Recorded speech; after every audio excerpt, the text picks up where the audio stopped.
Hey everyone, Sam from United People's TV here to preview the weekend's game coming up against Stoke City on Boxing Day, early kick-off. Obviously this is in association with BetVictor. We might be previewing the Stoke game, but head over to there.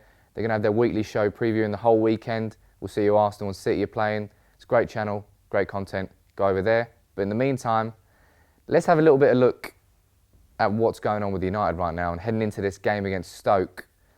I wouldn't say I'm confident at all. It's always difficult to go to a wet, windy, cold day up at Stoke. It's even more difficult when you've lost 3 games on the bounce, you're out of the Champions League, and faith in the manager is really dwindling. I suppose a good thing for United is since Stoke really trounced City, they drew against West Ham and they've lost to Crystal Palace. Now that's inconsistency at its finest. To do that against Man City and then lose against Crystal Palace. Even we didn't lose against Crystal Palace. Come on, lads. That should give United a bit of hope. But looking at United, as I said, Wolfsburg loss, Bournemouth loss, Norwich loss.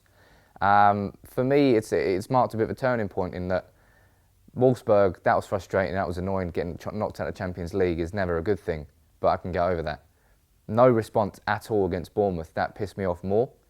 And then moving on to the Norwich game, there wasn't even a response from losing those 2 games.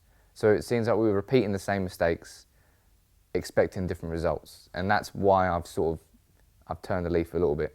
And my patience is really starting to wear thin. And, you know, going to Stoke, they've got, if you imagine a few years ago, Stoke had Charlie Adam, Matthew Etherington, Peter Crouch in their team, Rory Delac with towels on the sidelines. They've now got Shaqiri, Arnautovic, Bojan.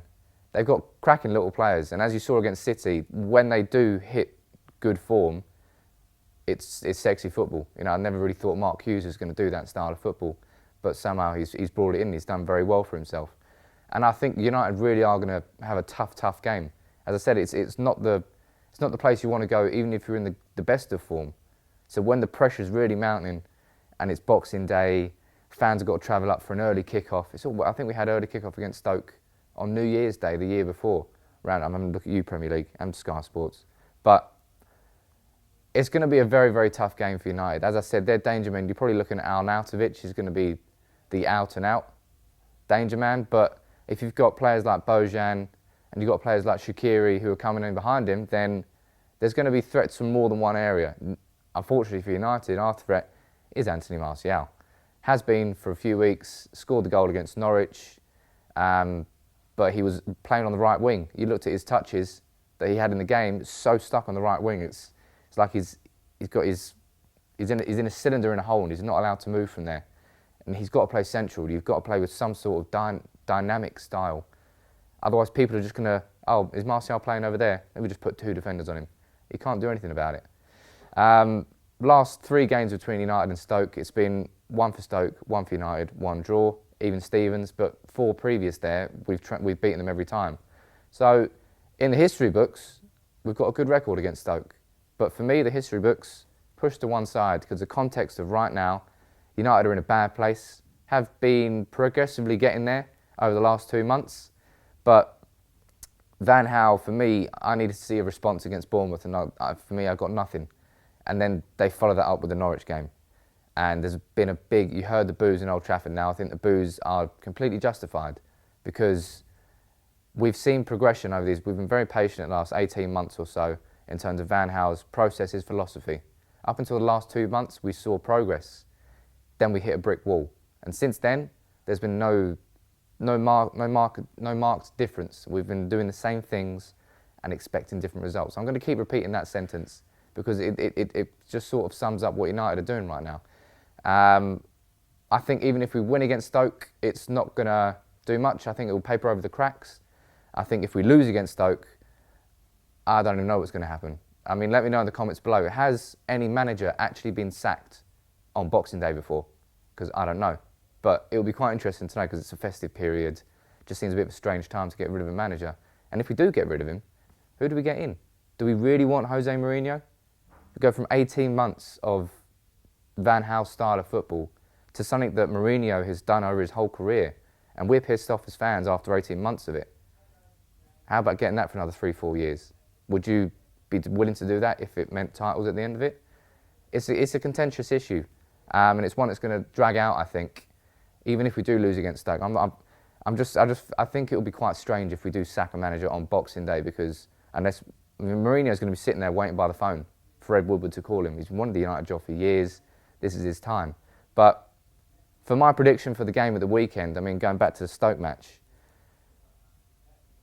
I'm going to predict a Stoke win, because I'm looking at United right now, and we're just not. Their confidence is sapped. People aren't playing football. Everybody's just, their statues on the pitch. And going Stoke away at the best of times is a tough game. Right now, I'm not sure if Van Gaal can inspire his players enough to go to Stoke and really put a performance out of the bag. But in the same vein, depends what Stoke turns up. If the Stoke that beat Man City turns up, we're in for a tough game. If the Stoke that lost against Crystal Palace turns up, we can do it. My prediction, as I said, I'm going to go for a tight 2-1 loss. Might be controversial, but I'm just being honest here. This is the feeling I've got right now, is that United are in a bit of a rut, and I'm not sure if we can turn it around from these 3 defeats, because there's been no response. And I was really confident going at home against Norwich, and look what happened there. And that was in front of the home fans. Maybe there's less pressure away at Stoke. Maybe that will make it quite easy. It's either going to be a 2-1 loss, or it's going to be a tight, gritty game. I don't think it's going to be a trounce in either way, because Stoke haven't got that many goals in them. But I don't think United do too.